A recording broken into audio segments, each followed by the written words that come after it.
ಎಲ್ರಿಗೂ ನಮಸ್ತೆ. ನಾನು ಸುಧೀರ್ ಮಲ್ಯಾಡಿ. ಇವತ್ತು ಸೌಜನ್ಯಳ ಕೇಸು ಸುಪ್ರೀಂ ಕೋರ್ಟ್ನಲ್ಲಿ ವಿಚಾರಣೆಗೆ ಇದೆ.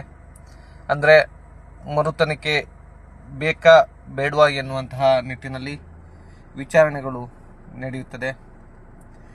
ಎರಡೂ ಕಡೆಯ ವಕೀಲರು ವಾದಗಳನ್ನು ಮಂಡಿಸ್ತಾರೆ.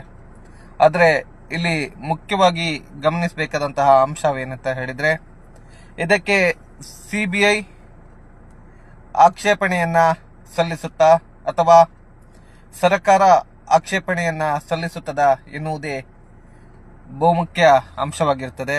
ಯಾಕಂತ ಹೇಳಿದರೆ, ಸುಮಾರು 13 ವರ್ಷಗಳ ಕಾಲ ಸೌಜನ್ಯ ಎನ್ನುವಂತಹ ಹುಡುಗಿಗೆ ನ್ಯಾಯ ಬೇಕು ಎನ್ನುವಂತಹ ದೃಷ್ಟಿಯಲ್ಲಿ ಮಹೇಶ್ವರಿ ತಿಮ್ಮರೋಡಿ ಅವರ ತಂಡ, ಸೌಜನ್ಯ ನ್ಯಾಯಪರ ಹೋರಾಟ ಸಮಿತಿಯ ತಂಡ ಹಾಗೂ ಸಾಕಷ್ಟು ನ್ಯಾಯಪರರು ಈ ಒಂದು ವಿಷಯಕ್ಕಾಗಿ ಹೋರಾಟವನ್ನ ಮಾಡ್ತಾ ಬರ್ತಾ ಇದ್ದಾರೆ.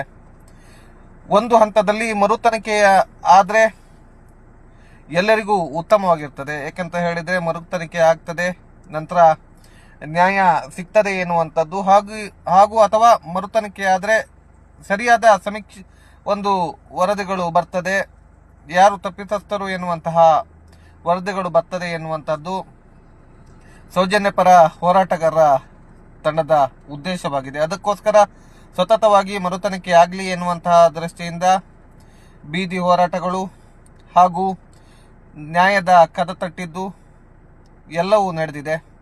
ಈ ಹೋರಾಟವನ್ನ ಇಡೀ ಕರ್ನಾಟಕದ ಜನ ಹಾಗೂ ದೇಶದ ಜನ ನೋಡಿದ್ದಾರೆ. ಇವತ್ತು ಸುಪ್ರೀಂ ಕೋರ್ಟ್ನಲ್ಲಿ ಸೌಜನ್ಯ ಪ್ರಕರಣ ಮರುತನಿಖೆ ಕೊಟ್ಟರೆ ಅದಕ್ಕಿಂತ ಖುಷಿಯ ವಿಷಯ ಯಾವುದೂ ಇಲ್ಲ. ಯಾಕೆಂತ ಹೇಳಿದ್ರೆ, ಯಾರು ನಿಜವಾದ ಆರೋಪಿಗಳು ಎನ್ನುವಂಥದ್ದು ಈ ಜಗತ್ತಿಗೆ ತಿಳಿಸುವಂತಹ ಪ್ರಯತ್ನ ಆಗ್ತದೆ.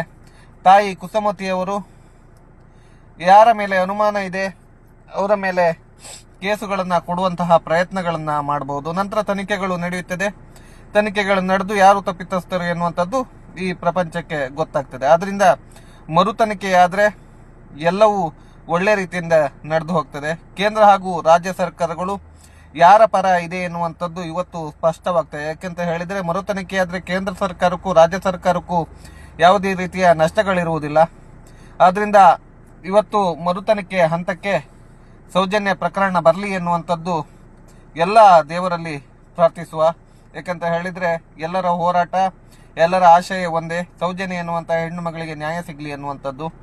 ದೇವರು ಸೌಜನ್ಯ ಎನ್ನುವಂತ ಹೆಣ್ಣು ಮಗಳಿಗೆ ನ್ಯಾಯ ಸಿಗುವಂತೆ ಮಾಡಲಿ. ರಾಜ್ಯ ಸರ್ಕಾರ, ಕೇಂದ್ರ ಸರ್ಕಾರಗಳು ಸೌಜನ್ಯ ಎನ್ನುವಂತಹ ಹೆಣ್ಣು ಮಗಳ ಜೊತೆಗಿರಲಿ ಎನ್ನುವಂಥದ್ದೇ. ಎಲ್ರಿಗೂ ನಮಸ್ತೆ. ನಾನು ಸುಧೀರ್ ಮಲ್ಯಾಡಿ. ಇವತ್ತು ಸೌಜನ್ಯಳ ಕೇಸು ಸುಪ್ರೀಂ ಕೋರ್ಟ್ನಲ್ಲಿ ವಿಚಾರಣೆಗೆ ಇದೆ. ಅಂದರೆ ಮರುತನಿಖೆ ಬೇಕಾ ಬೇಡವಾ ಎನ್ನುವಂತಹ ನಿಟ್ಟಿನಲ್ಲಿ ವಿಚಾರಣೆಗಳು ನಡೆಯುತ್ತದೆ. ಎರಡೂ ಕಡೆಯ ವಕೀಲರು ವಾದಗಳನ್ನು ಮಂಡಿಸ್ತಾರೆ.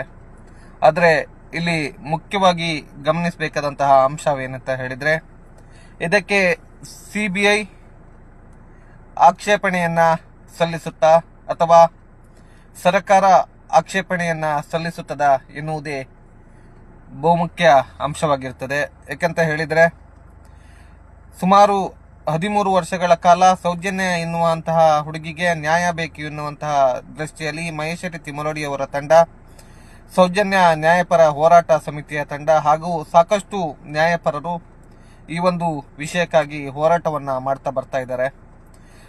ಒಂದು ಹಂತದಲ್ಲಿ ಮರುತನಿಖೆಯ ಆದ್ರೆ ಎಲ್ಲರಿಗೂ ಉತ್ತಮವಾಗಿರ್ತದೆ. ಯಾಕಂತ ಹೇಳಿದ್ರೆ ಮರುತನಿಖೆ ಆಗ್ತದೆ, ನಂತರ ನ್ಯಾಯ ಸಿಗ್ತದೆ ಎನ್ನುವಂಥದ್ದು ಹಾಗೂ ಅಥವಾ ಮರುತನಿಖೆ ಆದ್ರೆ ಸರಿಯಾದ ಸಮೀಕ್ಷೆ ಒಂದು ವರದಿಗಳು ಬರ್ತದೆ, ಯಾರು ತಪ್ಪಿತಸ್ಥರು ಎನ್ನುವಂತಹ ವರದಿಗಳು ಬರ್ತದೆ ಎನ್ನುವಂಥದ್ದು ಸೌಜನ್ಯ ಪರ ಹೋರಾಟಗಾರರ ತಂಡದ ಉದ್ದೇಶವಾಗಿದೆ. ಅದಕ್ಕೋಸ್ಕರ ಸತತವಾಗಿ ಮರುತನಿಖೆ ಆಗಲಿ ಎನ್ನುವಂತಹ ದೃಷ್ಟಿಯಿಂದ ಬೀದಿ ಹೋರಾಟಗಳು ಹಾಗೂ ನ್ಯಾಯದ ಕದ ತಟ್ಟಿದ್ದು ಎಲ್ಲವೂ ನಡೆದಿದೆ.